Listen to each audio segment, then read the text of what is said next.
Assalamualaikum warahmatullahi wabarakatuh. Perkenalkan, kami dari kelompok 8 ingin sedikit menjelaskan mengenai zakat landasan pembangunan ekonomi umat. Sebelumnya terima kasih kepada dosen pengampu mata kuliah agama, yaitu Bapak Iwan Ridwan. Terima kasih telah mempersilahkan kelompok 8 untuk mempresentasikan hasil kerjanya. Kelompok 8 ini yang beranggotakan saya Reni Sulistiawati, rekan saya Anissa Firdaus, dan satu lagi Siti Hairunisa Hamidah. Adapun submateri yang akan kami bahas, yang pertama ada pengertian zakat, yang kedua ada prinsip-prinsip zakat, yang ketiga harta yang wajib dizakatkan, nisab dan kadar zakatnya, yang keempat ada mustahik zakat. Lalu yang kelima, ada dimensi sosial ibadah zakat, yang keenam dimensi ekonomi ibadah zakat, yang ketujuh dimensi politik ibadah zakat, dan yang kedelapan penutup. Untuk presentator pertama ada saya sendiri Reni Sulistiawati, yang kedua ada Anissa Firdaus, yang ketiga ada Siti Hairunisa Hamidah. Adapun pengertian zakat terbagi menjadi dua. Yang pertama menurut bahasa. Menurut bahasa, zakat berasal dari bahasa Arab zaka, yang artinya tumbuh berkembang, suci bersih, berkah dan pujian. Sedangkan menurut istilah, zakat merupakan kewajiban muslim yang kaya yang diberi karunia lebih oleh Allah SWT, memiliki kekayaan minimum setara dengan 200 dirham atau 85 gram emas setahun untuk menegakkan keadilan sosial. Jadi, zakat merupakan tindakan transfer kekayaan atau sumber-sumber ekonomi dari golongan kaya kepada golongan tidak berpunya. Adapun prinsip-prinsip zakat. Prinsip yang pertama adalah prinsip keyakinan. Prinsip keyakinan yaitu perintah zakat berkaitan dengan sholat-sholat kesolehan individu. Yang kedua, prinsip kepastian, yaitu jumlah yang harus dibayar dan batas nisab jelas. Yang ketiga, prinsip kemudahan, yaitu muzaki bisa menghitung sendiri atas dasar keyakinan dan kerelaan. Yang keempat, prinsip keadilan dan persamaan, yaitu ketentuan zakat ini adalah ketentuan syara' Allah dan Rasulullah, di mana perhitungan zakat selalu mempertimbangkan depresiasi atau penyusutan, produktivitas dan keuntungan. Yang kelima, prinsip produktivitas, yaitu mencegah kecenderungan untuk menimbun sumber daya ekonomi dan uang tunai yang tidak digunakan. Sebaliknya, ia mendorong kuat untuk menginvestasikan persediaan yang tidak terpakai ini. Harta yang wajib dizakatkan, nisab dan kadar zakatnya. Misalnya yang pertama, emas, perak, dan laba perdagangan, yaitu sekitar 25%, misalnya saham, sero, dan obligasi. Yang kedua, ternak dan hewan domestik. Yang ketiga, hasil bumi pertanian contohnya, yaitu 5-10%. Yang keempat, mesin industri dan hasil pabrik, yaitu 10% dari hasil bersih setelah dikurangi depresiasi. Yang kelima, yaitu rikaz atau tambang, mineral, dan harta terpendam, sekitar 20%. Dan yang keenam, hotel dan sewa akomodasi lainnya, yaitu 2,5% dengan mempertimbangkan produktivitas dan keuntungan. Mustahik zakat. Untuk menjamin terwujudnya keadilan dan menyempitnya kesenjangan sosial, Islam mengatur distribusi zakat dengan menetapkan kelompok yang berhak menerima zakat dan kelompok yang haram menerima zakat. Orang yang berhak menerima zakat ditentukan oleh Allah Subhanahu wa Ta'ala dalam Quran Surat At-Taubah ayat 9. Zakat diberikan kepada kelompok kelas lemah, diantaranya yaitu musyahik fakir, miskin, amal zakat, dan sarana administrasi serta keuangan, golongan mualaf, pembebasan manusia dari perbudakan, orang berhutang, ibnu sabil, tunawisma, anak buangan, dan suaka politik. Yang pertama ada fakir miskin. Orang-orang yang berhak menerima zakat atas nama fakir miskin adalah 1. Mereka yang tidak mempunyai harta dan usaha sama sekali, namun tetap menjaga kehormatan dirinya dari meminta-minta, seperti yang dijelaskan dalam Quran Surat Al-Baqarah ayat 273. 2. Mereka yang mempunyai harta atau usaha, tetapi hanya mencukupi separuh dari kebutuhan minimum keluarga selama 1 tahun. 3. Mereka yang memiliki mata uang atau harta kurang dari nilai nisab menurut ukuran zakat yang sah, yang nilainya kurang dari 200 dirham atau 85 gram. 4. mereka yang berpenghasilan di bawah upah kerja minimum sehingga tidak dapat mencukupi nafkah diri, keluarga, dan tanggungannya. Yang kedua ada amil zakat. Amil zakat atau muzaki adalah orang yang menyalurkan harta zakat melalui badan atau lembaga amil zakat. Kewajiban amil zakat melakukan sensus ekonomi dan mendata kelompok musyahik dari kantong-kantong kemiskinan pada suatu wilayah, sehingga penyaluran zakat tepat pada sasaran yang mustahik. Seorang amil zakat dapat menyusun program pembangunan dan proyek pengembangan masyarakat seperti sektor pendidikan, kesehatan, tenaga kerja, kesejahteraan sosial, dan pemberdayaan perempuan sesuai dengan kebutuhan real musyahik. Yang ketiga ada mu'alaf. Mu'alaf terdiri atas 4 macam, yaitu 1. Orang yang baru masuk Islam dan imannya belum teguh. 2. Orang non-Islam yang berpengaruh dalam kaumnya, dengan harapan jika ia diberi zakat, maka orang-orang dari kaumnya akan masuk Islam. 3. Orang non-Islam yang berpengaruh terhadap kafir, dengan harapan jika ia diberi zakat, maka kita akan terpelihara dari kejahatan kaum kafir yang ada di bawah pengaruhnya. 4. Orang yang menolak kejahatan orang yang anti zakat. Dengan demikian, sasaran mu'alaf lebih bersifat politis ideologis. Yang keempat, ada pembebasan budak. Hamba yang dijanjikan oleh tuannya bahwa dia boleh menebus dirinya, hamba tersebut diberi zakat sejumlah dengan biaya penebusan dirinya.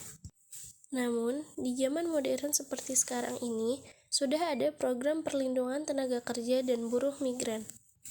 Yang kelima, ada ghorimin atau orang yang pailit, yang disebut juga sebagai orang yang berhutang. Orang yang jatuh pailit pada dasarnya adalah orang yang cerdas, yang kaya akan ide bisnis.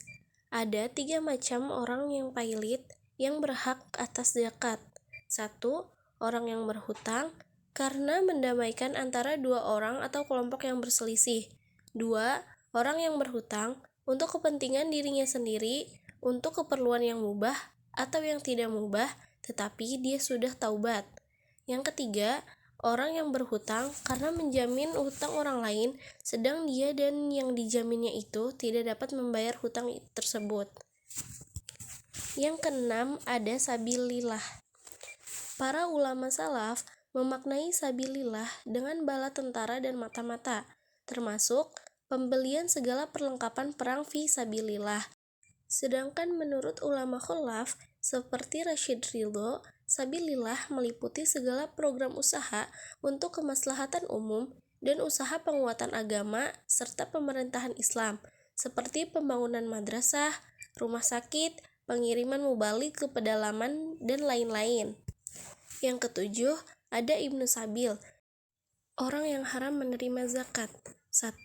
Nabi Muhammad SAW beserta keluarganya dari keturunan Bani Hashim dan Bani Muthalib, mengingat kedudukan beliau adalah sebagai pemimpin dari Ahlul Bait. Umat di antara tugasnya adalah memungut zakat dari kaum beriman atau muslimin. Sebagai penggantinya, berhak atas minimum khumus al-khumus atau 20% dari 20% bagian al-ghanimah atau hasil rampasan perang, dan fa'i, harta yang diperoleh dari orang-orang kafir tanpa peperangan. 2. Istri, anak, ayah, dan semua keturunan muzaki. Seorang suami tidak diperbolehkan memberikan zakatnya kepada istrinya sendiri. Demikian pula kepada anggota keluarganya sendiri dalam garis keturunan ke atas, yaitu ayah, ibu, kakek, nenek, dan seterusnya, ataupun dalam garis keturunan ke bawah, yaitu anak, cucu, dan seterusnya, karena mereka inilah termasuk ke dalam kelompok orang-orang yang wajib dinafkahi oleh muzaki. Anggota keluarga yang memiliki surplus ekonomi dalam pandangan Islam berkewajiban membantu dan memberi nafkah anggota lain yang kekurangan. 3. Orang kafir atau murtad tidak berhak menerima zakat. Demikian pula dengan orang yang boros, yaitu orang yang selalu membelanjakan uang untuk maksiat. Meskipun tercatat muslim atau fasik, ia tidak berhak menerima zakat, kecuali apabila pemberian zakat kepada orang kafir, murtad, dan fasik justru diharapkan dapat melunakkan hatinya atau mu'alaf dan mengembalikannya ke jalan yang benar. Komitmen ini karena Islam melarang dan membatasi gerak semua praktek yang merusak dan antisosial terhadap masyarakat seperti berjudi, narkoba, dan seterusnya. 4. Orang yang menghabiskan waktunya untuk mengerjakan ibadah ritual atau ahli ibadah, sehingga tidak ada lagi waktu luang untuk mencari nafkah, sementara ia memiliki tenaga dan kemampuan untuk itu, maka ia tidak berhak atas zakat tersebut. Baik Reni, selanjutnya adalah manajemen pengelolaan zakat. Dalam pengelolaan zakat, perlu diidentifikasi dan diperhatikan beberapa persoalan sebagai berikut. Yang pertama, tingkat kemiskinan dan kompleksitas masalah kemiskinan itu sendiri. Misalnya, apakah kemiskinan itu bersifat fungsional atau struktural. Yang kedua, besarnya dana yang diberikan, yakni sesuai dengan kebutuhan, sifat, bentuk kemiskinan, serta luas dan dalamnya kemiskinan. Yang ketiga, cara bagaimana dana zakat itu dipergunakan oleh yang bersangkutan, misalnya untuk konsumtif atau produktif, untuk mengatasi hutang ataukah untuk modal kerja. Dan yang keempat, kemampuan penerima zakat atau mustahik untuk mempergunakannya dalam menolong diri sendiri. Misalnya, apakah mustahik itu memiliki atau belum keterampilan dan kepandaian dalam mengelola dana zakat tersebut. Yang kelima, bentuk zakat yang diberikan sesuai dengan permasalahan yang dihadapi oleh mustahik. Misalnya, apakah berupa uang tunai, ataukah barang atau hewan ternak, hibah ataukah pinjaman, mungkin juga berupa pemberian keterampilan. Untuk selanjutnya, alternatif cara seorang amil zakat agar zakat tersebut dapat mendorong karya usaha mandiri mustahik, sehingga tahun berikutnya ia dapat menjadi muzaki baru. Yang pertama, menyalurkan harta zakat dalam bentuk hibah yang penggunaannya diserahkan sepenuhnya kepada mustahik. Yang kedua, menyalurkan harta zakat dalam bentuk kardul hasan atau LSM. Sasaran dasar kebijakan pengelolaan zakat berpijak pada 5 sasaran dasar, yaitu yang pertama, kebebasan individu, yang kedua, keadilan distributif, yang ketiga, pertumbuhan ekonomi, yang keempat, pendidikan universal, dan yang kelima, peluang kerja maksimum. Dimensi ideologis ibadah zakat. Memerintah zakat membawa implikasi pada pemahaman konsep iman dan kafir. Orang kafir ialah orang yang membiarkan kezoliman, merintangi usaha penegakan keadilan, mementingkan dunia, dan mengabaikan nilai moral. Yang dijelaskan pada Quran Surat An-Najm ayat 29-30 dan Quran Surat Yunus dari ayat 7-8. Mereka terjerat perangkap syaiton dengan perasaan takut miskin dan kehilangan kekuasaan yang dapat dilihat pada Quran Surat Al-Baqarah, surat kedua ayat 268. Orang mukmin ialah penegak keadilan dan melawan kezoliman. Mereka menjadikan agama memiliki kredibilitas dalam urusan agama. Orang yang beriman tidak hanya menjadikan agama sebagai atribut kesolehan pribadi, ia juga membuat Islam yang dianutnya fungsional sebagai gerakan sosial, menjadi kekuatan yang dapat memotivasi terjadinya perubahan sosial untuk memperbaiki situasi umat, membela mereka yang lemah dan tergusur dari proses-proses struktural akibat pembangunan dan perubahan sosial. Orang yang percaya pada Allah namun mendukung sistem dan masyarakat yang tidak adil termasuk orang kafir dan munafik. Selanjutnya ialah dimensi sosial ibadah zakat. Zakat fitrah termasuk untuk kepentingan konsumtif, mengatasi kelaparan pada hari raya senilai 2,5 kg beras.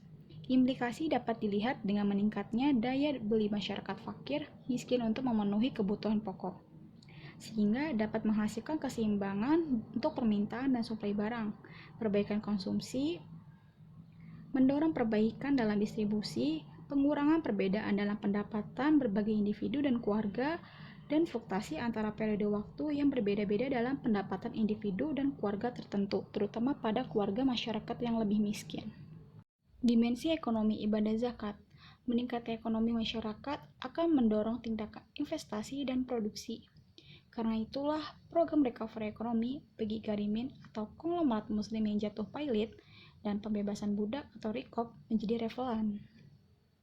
Implikasi dari program zakat ini dapat dilihat melalui perbaikan dalam produksi. Yang pertama, meningkatnya daya produksi sehingga hasil dari setiap pekerja yang lebih besar akan diperoleh dengan daya upaya yang lebih kecil. Yang kedua, perbaikan dalam organisasi produksi, menghindari pengangguran dan sebab-sebab lain, sehingga dapat mengurangi pemborosan sumber daya ekonomi sekecil-kecilnya. Dan perbaikan dalam susunan atau pola produksi sehingga dapat melayani kebutuhan masyarakat. Dimensi politik pada zakat. Yang pertama, meningkatkan konsumsi, memperbaiki sektor makroekonomi di mana tabungan negara meningkat. Yang kedua, devisa negara meningkat karena peningkatan ekspor hasil produksi dan mengurangi impor. Yang ketiga, jika tabungan negara membaik, martabat bangsa juga membaik. Yang keempat, dapat meningkatkan pendidikan, kesehatan untuk Ibnu Sabil, mu'alaf, dan keamanan untuk sabilah. Mungkin itu saja dari kelompok kami, kurangnya mohon maaf. Wassalamualaikum warahmatullahi wabarakatuh.